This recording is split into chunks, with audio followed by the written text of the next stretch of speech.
pouquinho da sua história primeiro, e daí um pouquinho da sua organização.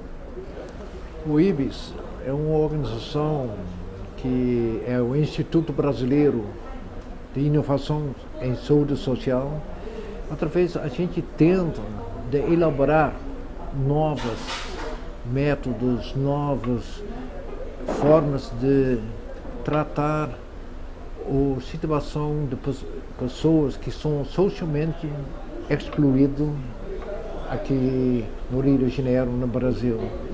São pessoas que vivem dentro das favelas, onde a gente tem uma situação de Estado, dentro do Estado, mas também pessoas que precisam sobreviver na rua, ou sobreviver nas lições, tudo. A gente tenta de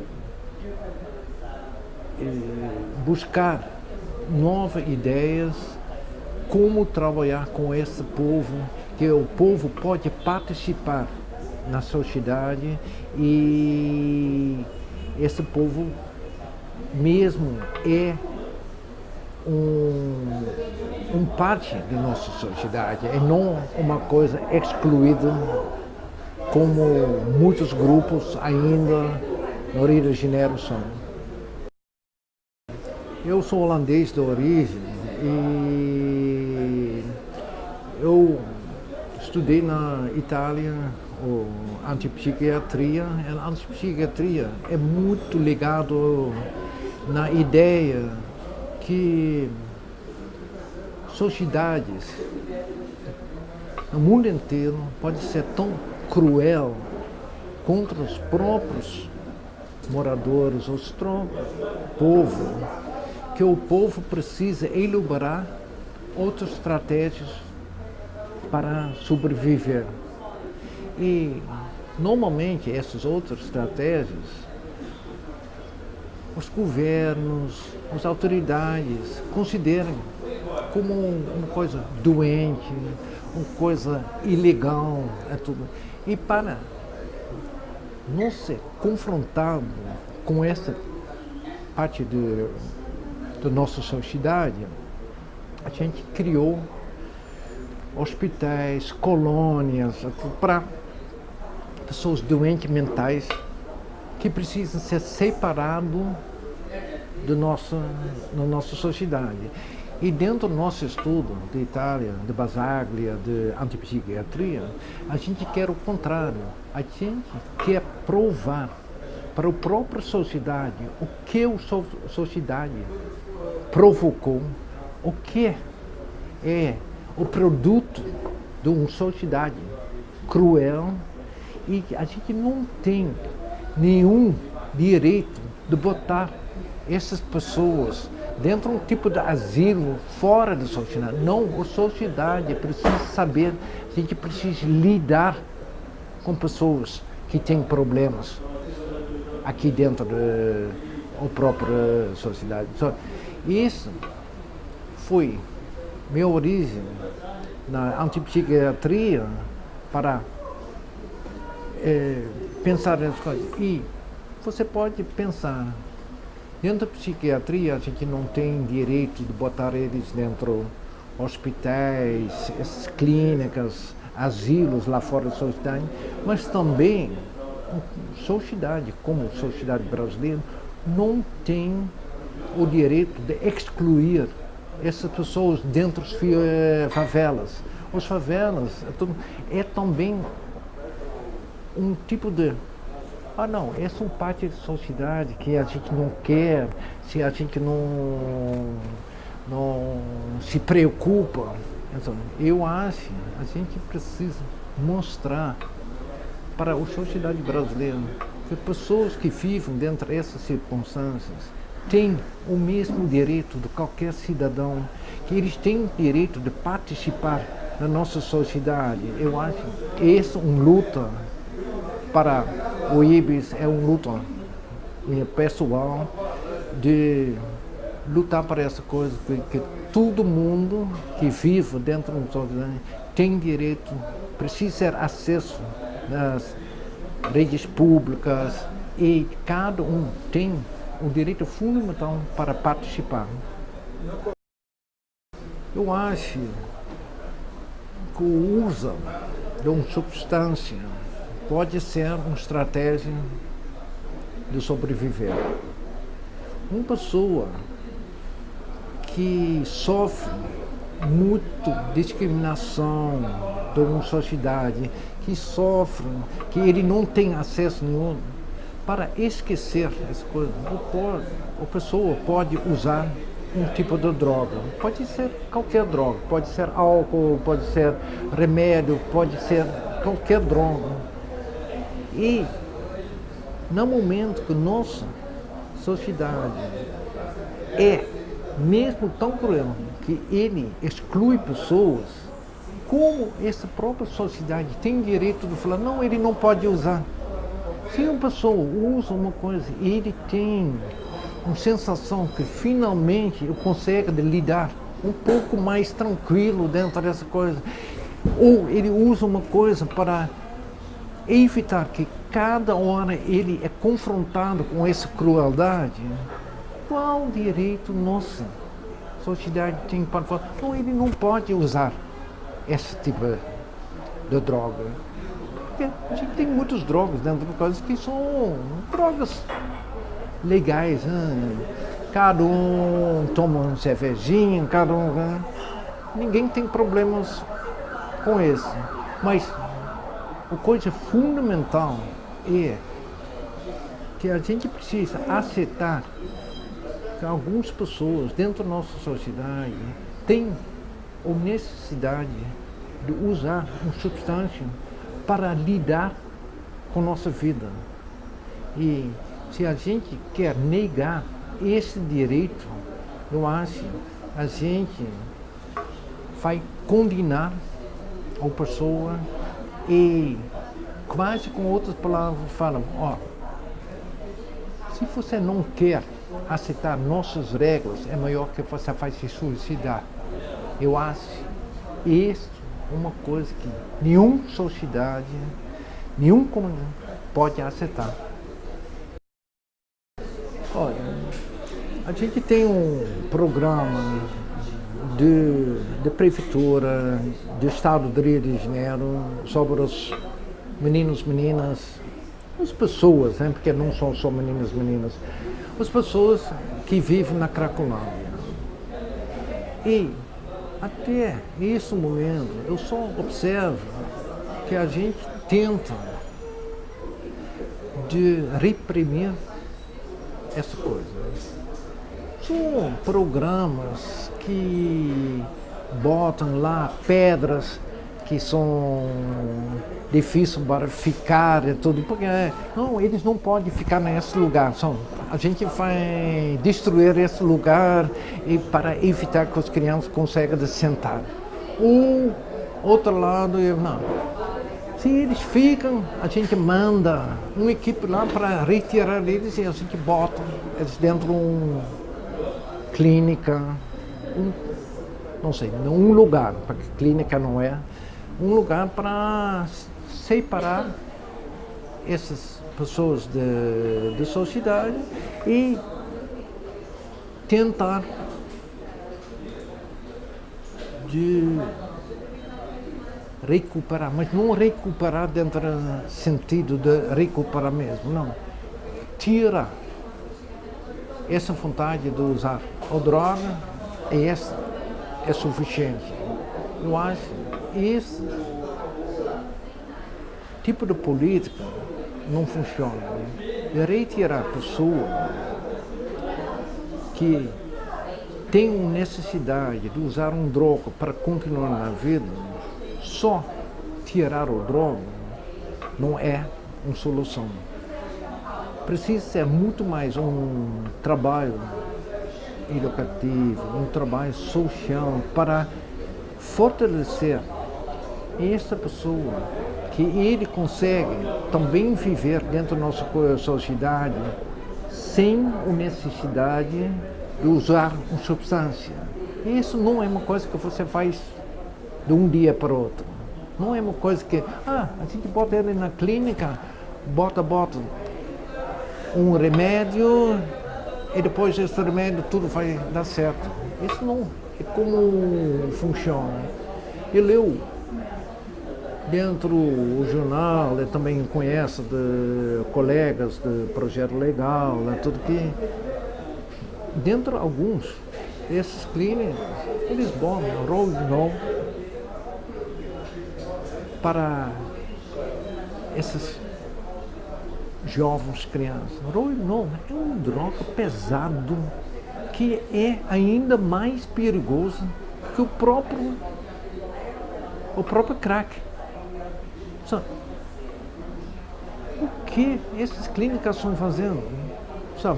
A gente vai usar uma substância proibida, uma substância ilegal, para uma substância que é de uma farmácia, mas até para lidar com o Rohypnol, as crianças precisam de outra antialérgica, porque quase ninguém no mundo consegue fisicamente lidar com o Rohypnol. E por isso, para sedar uma pessoa, para evitar que ele tenha um tipo de como chama, uma relação com a sociedade, é muito cruel. Porque com esse tipo de tratamento, você fala que você tem um problema com a sociedade, você não consegue lidar, você é maluco, você tem uma coisa muito mal, como você se comporta. A gente bota um remédio desse, e com esse remédio você faz se dar tanto que a sociedade não vai mais perceber que você quer uma relação com a sociedade. Você vai tranquilo. E essa coisa é uma solução para quem? Só para a ordem pública que não quer ser confrontado com o problema da pessoa. Não é uma solução para o próprio usuário, não é uma solução para o próprio pessoa envolvida. Eu acho que esse tipo de política a gente não pode aceitar. Mesmo dentro das comunidades onde a gente tem esse processo de pacificação, tem esse... Se você observa hoje no dia, lá na Viaduto, se você chega de Galeão para a Avenida Brasil, é assustador quantos jovens, quantas pessoas vivem lá, que eles são não só excluídos da sociedade em geral, eles até são excluídos da própria comunidade, da própria favela. Eles vivem na margem e nenhum tem uma política efetiva o que oferecer para essas pessoas. Essas pessoas que, se a gente deixa continuar essa existência no lado de Maré, do lado de Jacarezinho, não do lado de várias coisas. Se a gente está ajudando a ideia de limpar, infelizmente é uma palavra muito ruim, limpar nossa sociedade. E essas pessoas que a gente deixe sem ajuda, deixe sem assistência, deixe morrer antes de 2014, 2016. E eu acho que essa solução é uma solução idiota. A gente, internacionalmente, nacionalmente, até FIFA, o Comitê Olímpico, não pode aceitar que a gente vai excluir essas pessoas dentro dessa maneira, porque essa excluir é uma exclusão não só da sociedade, é exclusão da vida. Eu acho que é inaceitável. Eu acho que nossa experiência, especialmente na Holanda, a gente precisa se aproximar desse grupo-alvo. A gente precisa fazer um trabalho na rua, perceber o que são os problemas do próprio pessoal, por que eles precisam esse uso, esse consumo de droga para viver e elaborar novas estratégias para evitar que eles tenham essa necessidade de usar essa substância. E não só para reprimir, porque eu acho que essa coisa é reprimir. Eu concordo muito com as entidades, com o OAB, tudo que para que retirar pessoas da rua nunca resolve uma coisa. No outro lado, eu acho, dentro de algumas circunstâncias, você precisa ser também real. Se um mãe vive na Cracolândia, um filho de 6 anos, 7 anos, vive ao lado dela, usando crack junto com a mãe, às vezes a gente precisa fazer uma coisa. Não para justificar as ações de Bedlam a tudo, mas para também prevenir e para salvar os filhos dos pequenos que ainda não têm um tipo de como chama? Para eles é uma coisa que eles não escolheram.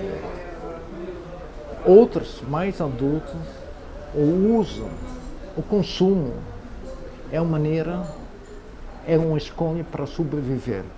A gente nunca pode falar que o próprio usuário não tem um domínio do que ele quer. A gente pode não concordar. É o problema da sociedade. Mas a gente precisa respeitar o usuário, ou a escolha dele, que essa maneira que ele consegue lidar com a vida. E essa escolha, e esse respeito por essa é uma coisa fundamental para criar uma base para depois elaborar alternativas. Se a gente não aceita essas coisas e só quer reprimir, o governo, a política pública nunca vai resolver o problema que eles acham que é um problema grave dentro da nossa sociedade. Eu acho uma coisa para a imprensa, primeiramente, é para mostrar que a gente, dentro da sociedade brasileira, precisa acabar com a hipocrisia. Eu conheci anos atrás várias matérias do Globo, não de qualquer rede de televisão, onde eles mostram o boco de fumo, o coisa lá dentro das favelas. Olha, os favelados fazem isso, os favelados fazem isso, olha que escândalo. Mas se eu for convidado, já de Montana, Leblon, para uma festa chique, à noite, meio-dia, anda um garçom com um prato preto, com linhas brancas, porque estava chique para usar. Qual hipocrisia a gente tem dentro da nossa sociedade? Porque tem direito de usar. Tá, mas eu sou muito culpado se eu dormo à noite e não consigo produzir meu programa para amanhã, por isso não, eu não uso, não, só para estimular um pouquinho. Essa pode, não é? Essa é aceitável. Um advogado, um produtor de TV, mas pessoa da favela, não. Essa é marginal se ele usa uma coisa. Eu acho que esta parte, a imprensa precisa mostrar que a gente precisa julgar ou atender a necessidade de usar, de consumir uma substância Da mesma maneira, e não o pobrinho lá embaixo é totalmente errado e deixa ele se fuder.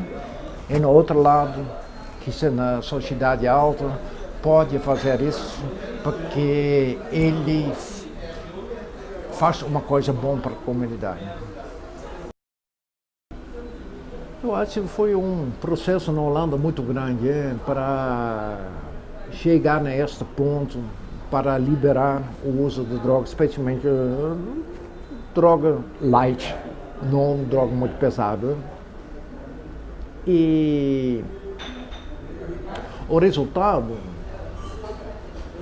dessa política também é um resultado muito positivo. Um resultado, se você observa, na comunidade holandesa, mas comunidade holandesa mesmo, né? O uso de substância baixou muito.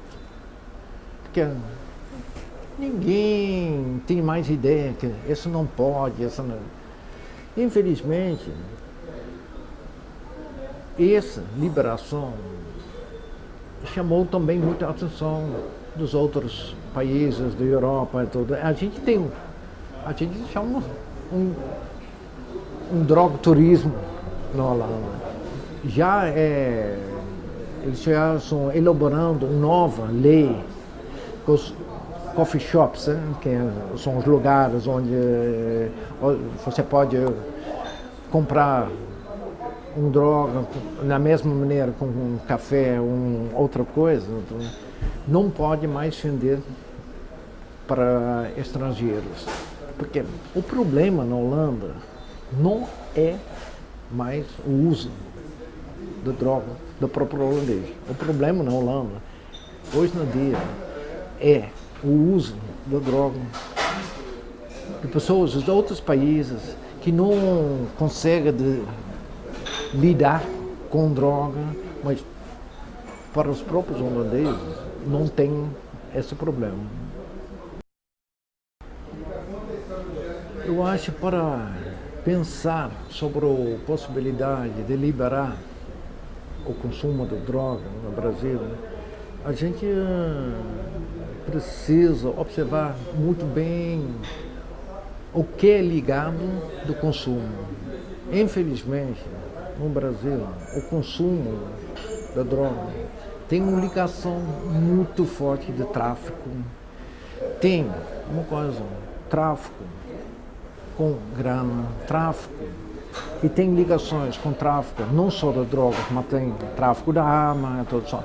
É um business muito grande no mundo e, claro, é também uma maneira para pessoas que querem reprimir as coisas para pegar propina, para manipular dentro até às vezes assim, para muitas pessoas de polícia não seria legal para liberar as drogas, porque onde vai ser o dinheiro deles? Se eles não conseguem mais extorcer, não conseguem mais pegar droga dentro de uma favela e vender para de onde esse policial vai ganhar o grana. Às vezes a gente tem forças dentro da comunidade, dentro da sociedade, que vai estimular que a droga fica ilegal, porque a ilegalidade estimula corrupção, que estimula esse tipo de extorsão. E isso é uma coisa que ameaça. Eu acho o grande problema que a gente tem no Brasil, mas no mundo com crack, é para pessoas que precisam elaborar novas políticas, médicos, cientistas e tudo, a gente quer, de um lado, controlar quer um pouco de certeza que a gente consegue controlar o que vai acontecer? Infelizmente, o crack é uma substância que tem como consequência que a pessoa que usa, às vezes, entra dentro de um tipo de psicose que muitas pessoas não conseguem analisar bem, e até as próprias pessoas que precisam fazer essa política pública ficam medo, porque eles acham que, então, se a gente vai liberar a cocaína, tá bom, porque um fica um pouco agitado, mas com crack as pessoas ficam perdidas, porque isso é um pouco o problema da própria substância. Se o crack tem, às vezes, como a influência da pessoa, perde totalmente a ligação com a sociedade, não tem mais o que a gente chama em inglês reality testing, e faz uma coisa, até quase matar a própria mãe, matar o próprio vovô, uma coisa.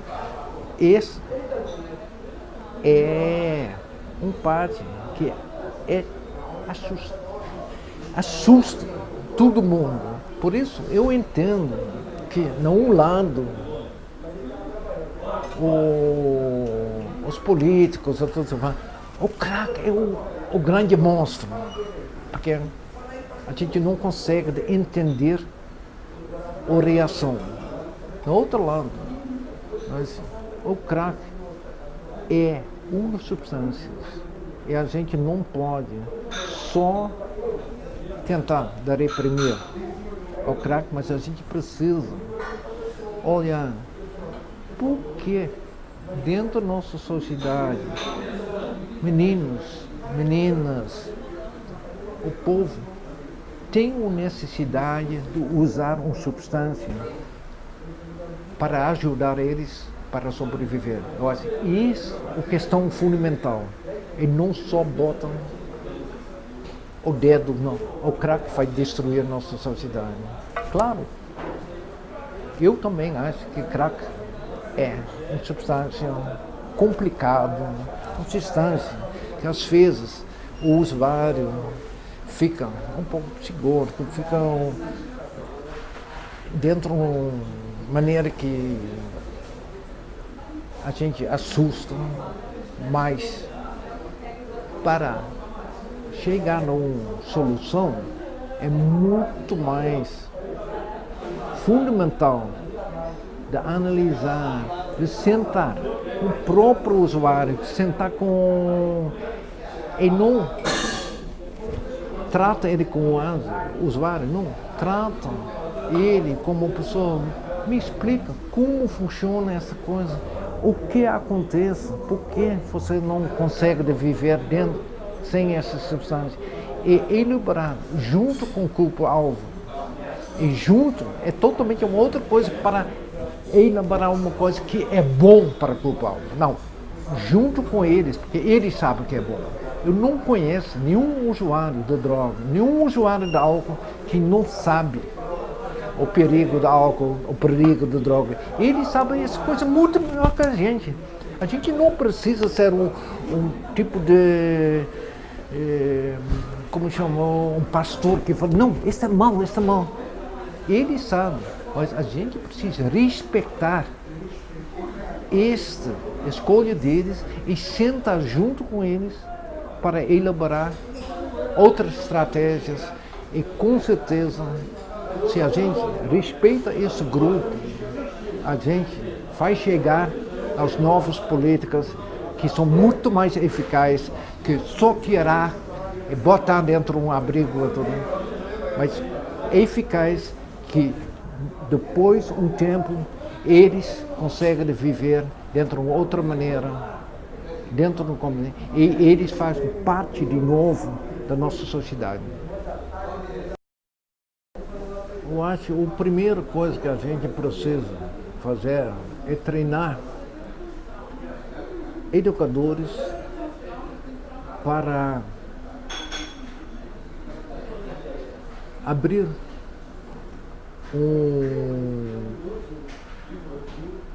uma discussão, mas também para abrir uma situação de confiança entre as pessoas que vivem na Cracolândia e esses educadores. Esse não é um educador que chega lá para pegar um assistente social, que bota ele no ônibus para tirar. Não, esse é um tempo. A gente fez essa coisa na Amsterdã, muitos anos atrás, que todo mundo estava criticando. Pô, esses educadores, parece que eles se juntam com esses caras que usam tudo. Olha, ele fica na rua falando, fica na rua, quase apoiando os caras para ficar na rua. Não. Você só consegue de criar uma nova maneira de confiança entre um educador e um usando se você fica tempo suficiente dentro dessa área. Desses educadores pegar 2, 3 meses, o tempo para fazer contato, para criar uma nova confiança e elaborar junto com os usuários uma maneira como sair desse lugar sem essa coisa, não, você precisa sair, não. Bom, se essa maneira é a maneira de lidar com a situação, a gente não pode elaborar uma outra maneira que é um pouco mais saudável para você, um pouco menos em conflito com a sociedade. Eu acho que se a gente treina educadores dentro dessa maneira, muitos vão sair desta maneira de... E é uma comparação um pouco difícil, mas a gente tem dentro da nossa entidade um programa que chama Soldados Nunca Mais. O crítica dessas pessoas de fora, esses educadores ficam com esses caras com arma na boca de fumo. Pô, eles andam, eles se abraçam os soldados.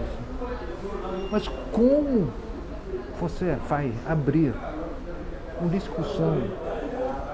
Como você vai abrir os olhos do soldado se você não tem esta base para sentar com ele, para discutir com ele, para elaborar uma maneira? Pô, vamos fazer uma outra coisa. O que você próprio tem como escolha? Se a gente não faz isso, a gente nunca. Porque tirar um soldado de tráfico, o que você está fazendo é mal, só sai. Qual soldado sai? Nenhum. Você é um soldado, já tem essa confiança. Porra, que mal, né? Eu queria uma outra coisa, mas como eu faço sair daqui? E você consegue ajudar dele para elaborar o próprio caminho da vida dele. Você pode tirar muitos soldados de tráfico.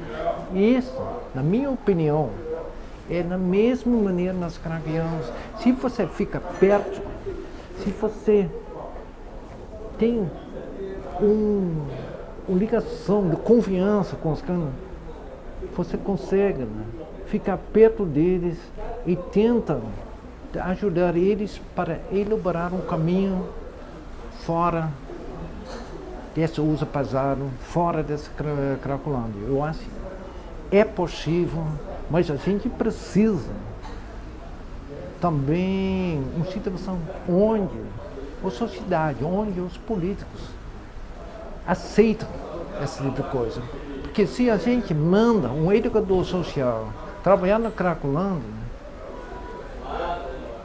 esse educador é marginal, esse educador é isso. Porque a sociedade não aceita esse tipo de abordagem. Uma abordagem que a sociedade, que o político acha que é bom, ia lá, pá, dentro do ônibus, lá, dentro desse abrigo, que a gente tira tudo drogas, e depois, agora precisa ser feliz. E depois, a gente sabe que esse político é errado, mas não é um momento que depois, algumas semanas, esse menino, ele volta na Finlândia, quem é culpa? Não ou falta de política pública, não falta. Não, o próprio menino é culpa. Viu? Esse moleque não presta, esse moleque não... Eu acho. Isso é uma coisa que a gente precisa mudar mesmo. A gente precisa também um espelho. O que com nossos políticos vocês estão fazendo errado? E não... Eu sou da ONG. E eu tenho muita consciência que a gente critica várias vezes a rede pública, o governo, tudo. Mas a gente precisa também botar esse espelho nós próprios, como ONG. Porque também não é verdade que só o político público, o governo, tem estratégias erradas. Também os ONGs, nós próprios, precisamos cada vez reavaliar o que funciona, o que não funciona. Se a gente não tem essa vontade para olhar dentro do nosso espelho e cada vez como a gente consegue elaborar novas coisas, como a gente fica mais perto desse grupo e como a gente consegue ajudar esse grupo para um outro caminho, a gente nunca vai resolver nada. Olha, dentro de várias comunidades, são pessoas de tráfico que já perderam familiares, primos, primas, até um dos grandes traficantes tinha uma prima bonitinha, então, essa é uma menina muito linda. Depois ela começou a usar crack. Em menos que 2 meses, ela foi destruída total. Isso foi uma coisa que abriu o olho do próprio traficante. Isso não pode ser que a gente, a comunidade, que antigamente, como Comando FEMER, Terceiro Comando, tinha ideia para ajudar a própria comunidade, não para ser uma coisa criminosa, mas muito mais uma coisa... a gente faz uma coisa ilegal, mas não só para nós, é também para fortalecer e para favorecer a comunidade. E agora, eles estão vendendo substância que vai destruir a própria família, todo mundo sabe. São alguns deles que falam, a gente precisa acabar com essa coisa para destruir nosso próprio povo, destruir nossa própria família. Eles são sérios. E como muitos traficantes chegam no nosso programa e falam, eu já trabalho tantos anos, como eu sou envolvida demais, eu não consigo mais sair. Mas, por favor, ajude meu filho para não entrar dentro dessa merda. E isso não é só como o trabalho com soldados, é também o trabalho com o uso de substância que destrói vários jovens de favelas. A única coisa a gente tem esse tipo de equilíbrio, né? É um equilíbrio econômico muito complicado. No momento que a polícia vai reprimir uma comunidade onde O uso, a venda da crack quase foi proibido, mas entra 5 vezes pegando cocaína, pegando outras substâncias. E o dinheiro não entra mais. Os próprios traficantes que queriam bloquear, proibir a venda de crack, são forçados de vender crack, porque senão eles não ficam dentro do sistema econômico que precisa sustentar a facção lá dentro. Sabe? Isso não significa que eu vou falar que a polícia não faz mais nada, porque senão vocês são estimulando, mas são um sistema lá dentro que é complicado. Ou seja, o que você percebe é que está havendo realmente uma proibição de venda do crack. Não é só uma coisa de matéria de jornal. Não é só matéria de jornal. A gente trabalha dentro de várias comunidades, a gente conhece várias comunidades. É muito mais rigoroso que o outro. São algumas comunidades onde a venda da crack é mesmo proibida. Quem tenta, ele vai confrontar na lei de tráfico. São alguns que tentam, mas alguns que falam uma coisa, mas até o próprio boca venda, sabe? Não é uma coisa bem definida.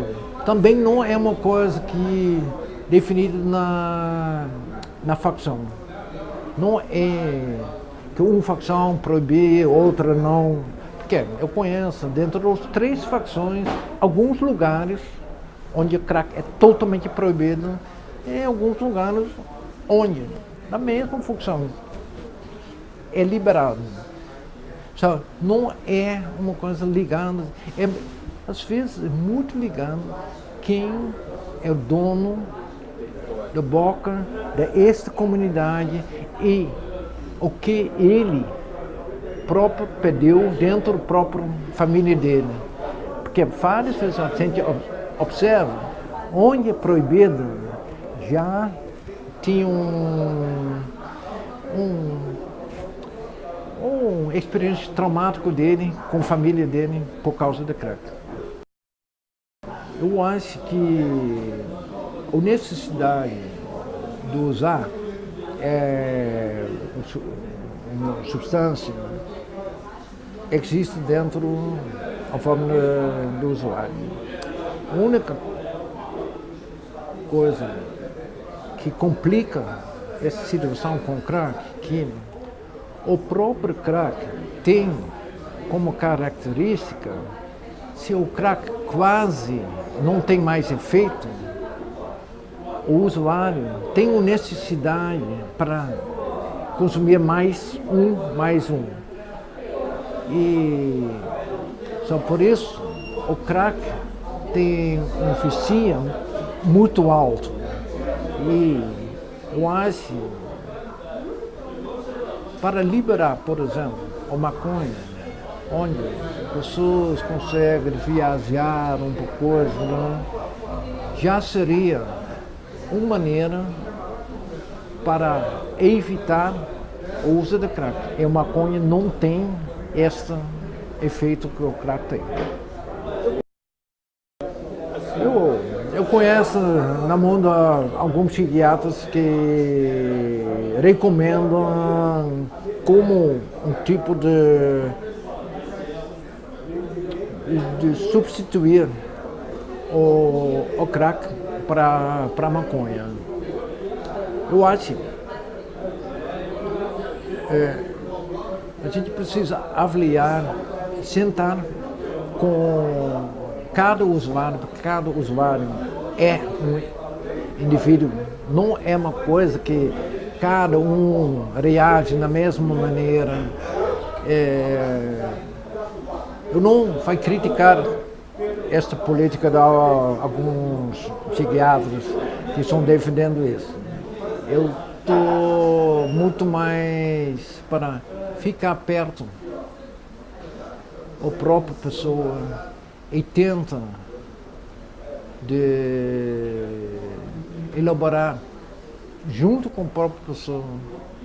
Se ele acha que substituir com maconha, não tem nada contra.